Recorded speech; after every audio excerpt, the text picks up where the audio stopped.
Oke. Nah, saudara, mari kita buka kitab suci kita, Kidung Agung 8. Kidung Agung 8, ayatnya yang ke-6 dan 7. 2 ayat.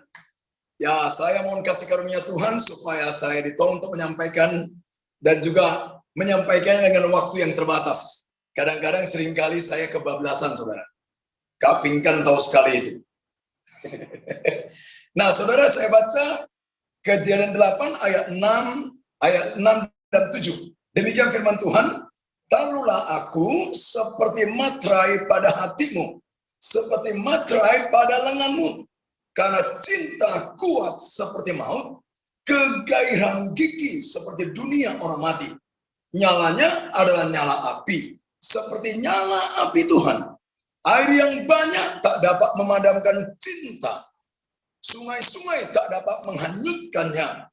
Sekalipun orang memberi segala harta benda rumahnya untuk cinta, namun ia pasti akan dihina." Saudara Samson, yang menarik sekali, saudara. Tema kita, Kidung Cinta. Dan memang Yerusalem Bible pakai istilah Kidung Cinta. Bukan Kidung Agung, saudara ya. Terjemahan LAI, King James Version, memang Kidung Agung. Nah, saudara Tuhan, kata kidung kita tahu sama-sama bersama, saya kira ya. Apalagi di firman alam, kata kidung ialah pernyataan hidup. Real, pernyataan hidup yang nyata, bukan hayalan, bukan halusinasi. Tapi pernyataan hidup yang nyata, yang dinyatakan dalam bentuk nyanyian.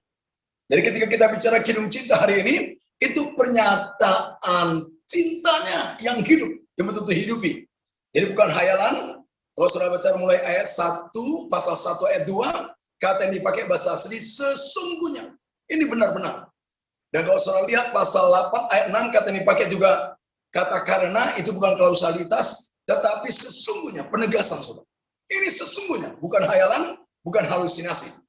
Maka saya kadang-kadang terlalu kaget saya kalau ada banyak anak muda atau orang-orang yang sudah menikah mengutip kitab Kidung Agung ini kepada suaminya. Kepada istrinya, saudara.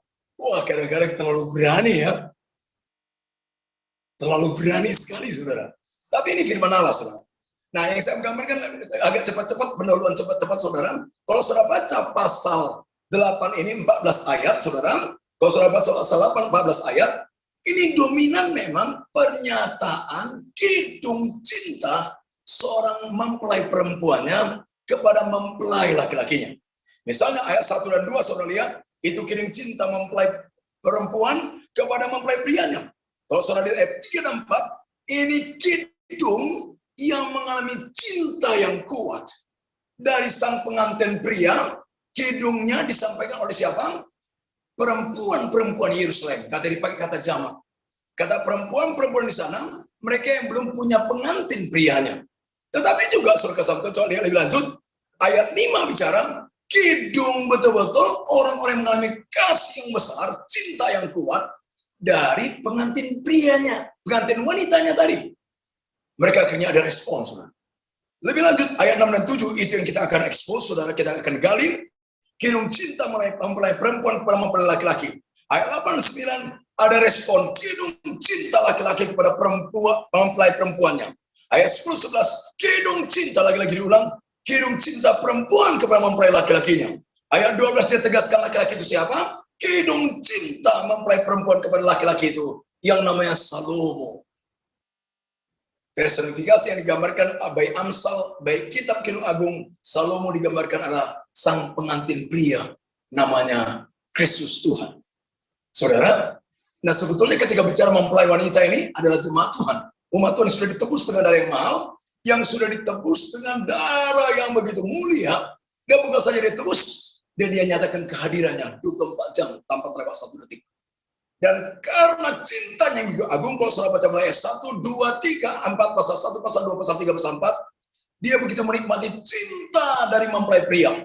Cinta yang begitu kuat dari mempelai pria. Diulang pasal 5, saudara, begitu kuat sekali. Akhirnya nggak bisa mempelai wanita pun begitu menyatakan cintanya yang begitu kuat. Cintanya yang begitu sejati. Dan saudara kasih Tuhan, kalau di struktur bahasa yang kita baca pelan-pelan, nggak cukup kita baca pasal 1, 2, 3, dan kita bentuk eksposisi. Tapi saya tegaskan ada istilah-istilah yang dipakai dalam mitologi. Dan bentuk kata istilah mitos. Yang saya mau katakan begini, cinta yang begitu nyata dalam kitab ini, itu jauh lebih kuat dari mitos. Saya dulu tukang baca buku, termasuk buku-buku mitos. Hebat-hebat sekali cinta itu, kuat sekali. Tapi ini menggambarkan bahwa sesungguhnya cinta sejati mempelai wanita itu, umat Tuhan itu kepada Tuhan yang mempelai pria itu, harusnya jauh lebih kuat, jauh lebih tangguh, jauh lebih excited, jauh lebih begitu antusias, jauh lebih meluap-luap, bahkan jauh lebih ekspresif dari mitologi. Dan ini bukan mistis.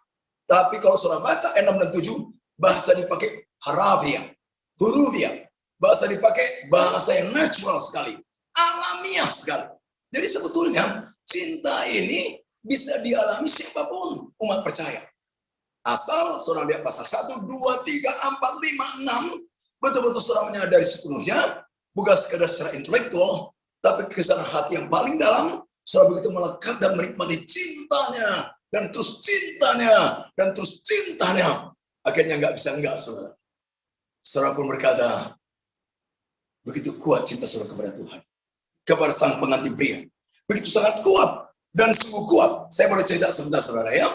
Mungkin saudara kenal semua Haiko, anjing Jepang yang setia. Tahu ya, anjing Jepang yang setia itu ya. Tapi kesimpulannya kenapa anjing Jepang itu begitu setianya, begitu setianya? Karena memang sang tuannya yang sudah memilikinya, bahkan istilahnya dipakai begitu posesif, begitu melekatkan dirinya kepadanya, dan anjingnya pun akhirnya melekatkan dirinya. Ya karena cinta tuannya, dia begitu cinta, saudara. Begitu cinta, saudara. Saya cerita sebentar, baru-baru teman saya ada seorang pendeta, dia kena COVID, saudara. Dia punya masalah komorbid, dia punya penyakit jantung. Jadi ketika dia kena COVID, baru-baru kejadian, tapi dia sudah pulih, dia begitu lemah sekali secara fisik. Malas makan obat, malas makan, tapi keren. Dia punya anjing namanya Mure. M-U-R-E, Mure. Saudara, ditemani di tempat tidur. Kalau si sang istrinya kasih mau makan, kayak dibujuk-bujuk sama anjingnya. Dimotivasi. Makan obat malas, si anjing buka mulut.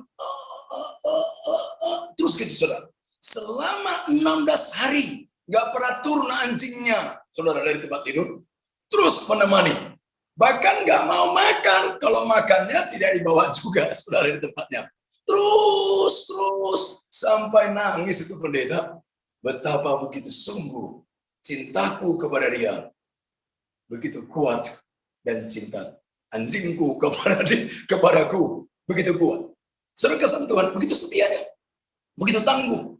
Dan harusnya pernyataan dalam ayat 6 dan 7 ini natural, ini alami. Bagi orang yang sudah mengalami cinta dari pengantin prianya, itu Kristus Tuhan yang sudah mati menebus dosa dan terus menyatakan kasih setia rahmatnya, maka harusnya pengantin wanitanya, saya, tiap saudara, umat Tuhan yang tebus, harusnya juga cinta kita sejati. Cinta kita juga tangguh. Cinta kita juga begitu bergairah. Cinta kita begitu pasti. Cinta kita begitu meluap-luap dan nampak terekspresi. Ada orang gini, saya Pak seorang temperamennya introvert sekali. Saya seorang pragmatis. Jadi saya Pak di dalam aja Pak. Kan Tuhan lihat hati. Cinta sesungguhnya nggak kayak gitu, saudara. Alamiah sekali. Cinta itu nampaknya terekspresi. Betul dari hati, tapi nampak sekali. Maka ada istilah-istilah begini. Matranya di hati, tapi juga matranya di lengan. Kekuatan untuk bergerak. Nampak beraktivitas, bergerak nampak sekali. Maka mari saudara kasih Tuhan, mari kita melihat bagian firman Tuhan ini, ayat 6-7. Ini kidung cinta mempelai perempuan kepada mempelai laki-lakinya. Ini kidung cinta. Dapat sungguh-sungguh karena cintanya begitu kuat. Tadi saudara saya sudah singgung, akhirnya punya dampak saudara kepada perempuan-perempuan Yerusalem yang belum mengalami pengantin. Istilah lain, kepada orang-orang yang belum kenal Kristus Tuhan, yang belum menjadikan Kristus menjadi pengantin prianya, dan akhirnya mereka merasakan pengantin itu. Dia menginginkan mengalami juga pinangan dari pengantin itu. Karena anugerahnya. Tetapi bukan saja perempuan-perempuan Yerusalem, orang di luar sana. Tetapi juga orang anggota rumahnya, saudara. Wah, ini keren banget, saudara. Jadi sekali lagi cinta yang kuat itu tidak sekedar tersembunyi, diam, dan saking sakralnya terus ngumpet. Anak Medan bilang berondok dia. Tapi itu nampak, saudara. Nampak dada dimulai dirasakan oleh siapa? Heran. Ayat ini menyusulnya dimulai dengan perempuan-perempuan Yerusalem yang belum punya pengantin. Dan juga saudara siapa tadi? Anggota keluarganya. Karena memang kidung cinta dari perempuan itu begitu kuat kepada Tuhannya, kepada Allahnya. Maka sekali lagi berdampak nyata kepada orang sekitarnya. Nah, mari saudara kita bahas dengan cepat, mudah-mudahan waktu kita cukup. 5 karakteristik cinta yang sungguh, kidung cinta yang sejati. Yang sungguh bukan saudara kidung cinta dalam bentuk konsep, tapi begitu nyata mencintai dengan sungguh-sungguh. Saudara, sehingga punya dampak kepada kotanya dan juga punya dampak kepada keluarganya.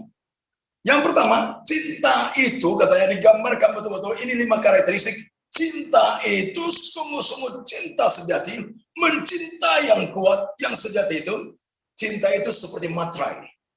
Saudara, mari kita lihat sebentar ayat 6 saya bacakan. Taruhlah aku. Ini permohonan yang sangat mendesak, yang sangat merindukan, yang sangat sungguh-sungguh rindu.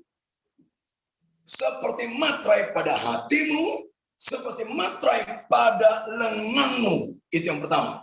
Bahwa cinta itu digambarkan seperti materai. Taruhlah aku seperti materai pada hatimu, seperti materai pada lenganmu. Nah, saudara kesalahan Tuhan, dalam konteks berpikir orang Ibrani, kata materai atau kata hotam, bahasa Ibrani hotam, itu seringkali dipakai seperti cincin materai. Cincin materai, kata itu dipakai itu. Apa maksudnya, saudara? Cincin materai berarti kekuasaan. Kedua, wewenang. Ketiga, kepemilikan, saudara.